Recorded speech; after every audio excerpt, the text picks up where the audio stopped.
Bonjour à tous.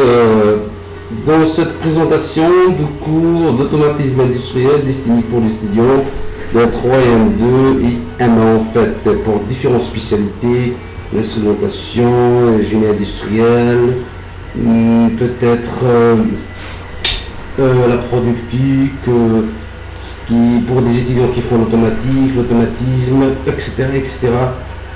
Alors en fait, ce module-là est constitué par l'ensemble de 4 chapitres. Alors le chapitre 1, c'est une présentation, une destination, c'est quoi un système automatisé, qui constitue par l'ensemble de parties opératives, la partie commande et la partie interface. Là, on va présenter plusieurs choses dans ce chapitre-là, comme vous voyez. Alors le deuxième chapitre, on va présenter les initiations de base et l'outil de principe, l'outil principal dans l'automatisme sur le graphe 7. Par la suite, on va présenter différentes techniques et politiques utilisées pour la gestion de production et comment résoudre différents problèmes à rencontrer dans l'industrie par la modélisation à modélisation graphe 7.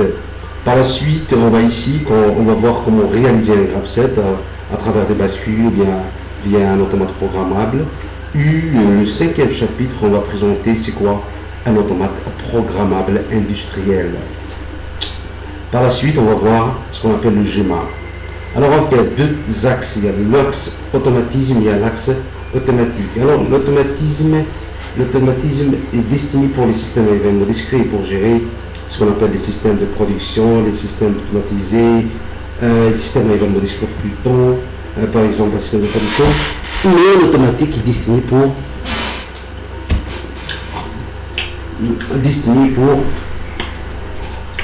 le traitement des grandeurs physiques comme la température, la pression, le flux, le dB, etc.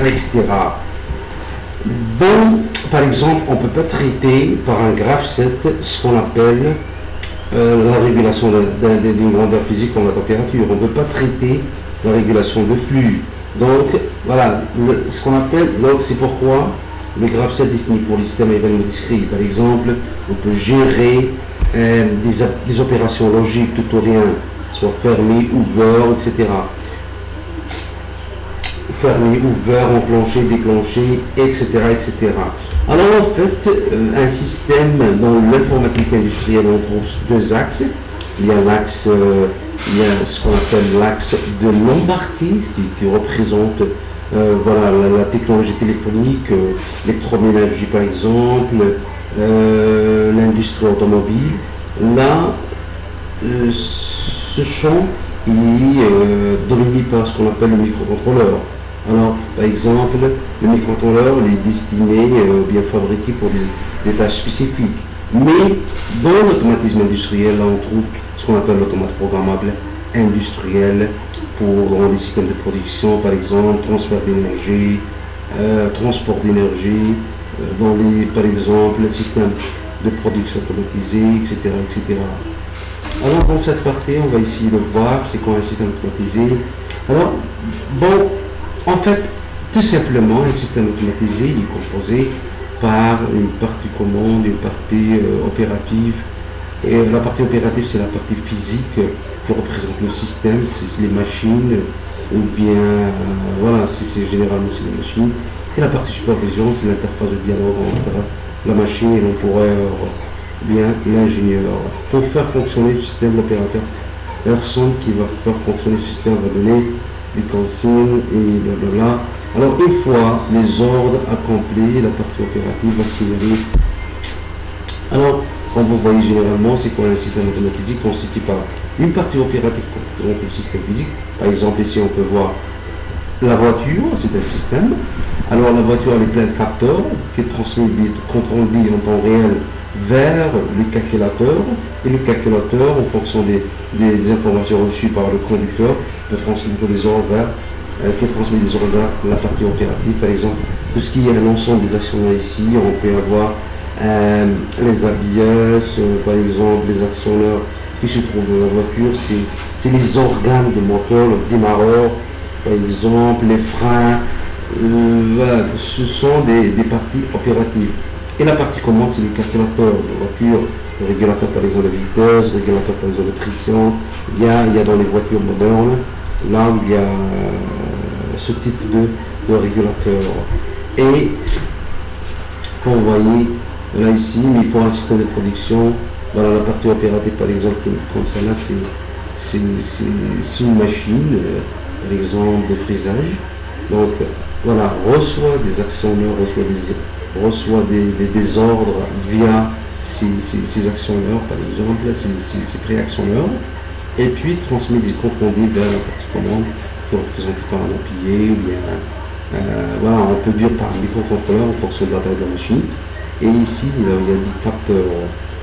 Voilà, différents exemples, comme un distributeur de boissons, c'est un système automatisé. Par exemple, feu de croisement, l'axi d'un parquet de pillon, etc., etc. Par exemple, parquet de voiture. Alors, initiation à l'automatisme, comme vous voyez, donc voilà, celle-là c'est la partie opérative. Celle-là c'est la partie opérative qui reçoit des ordres de la partie commande et transmet des mesures, ou bien des comptes rendus, des informations via des capteurs. Donc les capteurs, les préactionneurs se trouvent dans la partie opérative. Celle-là, dans cette partie-là, on trouve que ce qu'on appelle, c'est le cerveau qui gère cette partie opérative. Et ici c'est le genre. Ici on peut avoir par exemple dans les réfrigérateurs automatisés, on peut y avoir des microcontrôleurs. Par exemple dans les machines à laver, ici on retrouve des microcontrôleurs qui peuvent gérer tout ça parce que ce sont des tâches spécifiques et simples. Mais on ne peut pas y avoir un microcontrôleur pour gérer une unité de production. Donc voilà, là on trouve un automate programmable à base de microprocesseurs. Visualisation, ça dit consul. Alors, et dans par exemple des alarmes, des voyants qui s'allument, des voyants sonores, des informations sonores. Voilà, ici on reçoit des ordres, départ cycle, régulation, nouvelle consigne, ça dépend en fonction du système. Alors celui-là c'est un schéma détaillé sur voilà, la partie opérative qui constitue par l'ensemble un organe alimentaire, distribution d'énergie, voilà.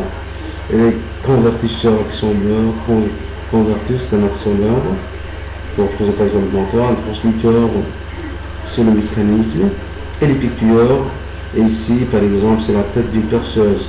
Alors ici la matière d'œuvre, la matière de plus vous voilà ajoutée.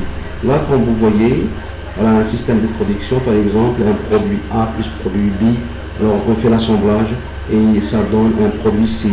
Donc la valeur ajoutée c'est le produit, c'est l'assemblage qui donne le produit C, deux produits différents par exemple. Alors ici, alimenter, traiter, la chaîne, capteur, là où il y a des capteurs, le capteur reçoit, voilà, le capteur reçoit des informations de différentes parties du système, par exemple, le mécanisme, celui le transmetteur de mécanisme, la partie opérative. Le préaction de l'action, on peut avoir des contracteurs, des variateurs de vitesse, un convertisseur, c'est par exemple un moteur, l'effectueur, par exemple, la tête, ou bien un tapé, c'est un effectueur, par exemple. Communiquer, voilà. Et ici,